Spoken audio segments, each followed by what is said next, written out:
అందరికీ నమస్తే. నేను మీ ఇందూరు యువత స్వచ్ఛంద సేవా సంస్థ సాయిబాబు. ఇందూరు యువత స్వచ్ఛంద సేవా సంస్థ ఆధ్వర్యంలో నిరంతరం అన్నదాన కార్యక్రమాన్ని ఏర్పాటు చేయడం జరుగుతుంది. నేడు 1775 రోజు కూడా ఈ అన్నదాన కార్యక్రమాన్ని నిర్వహించడం జరుగుతుంది.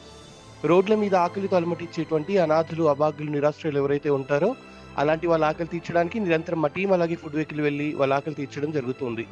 మీరు కూడా ఇలాంటి అన్నదాన కార్యక్రమాల్లో పాల్గొనాలి అంటే టీమ్ ఇందూరు యువత యూట్యూబ్ ఛానల్ సబ్స్క్రైబ్ చేయండి. అన్నదాన కార్యక్రమాల్లో మీరు కూడా స్వయంగా పాల్గొనండి.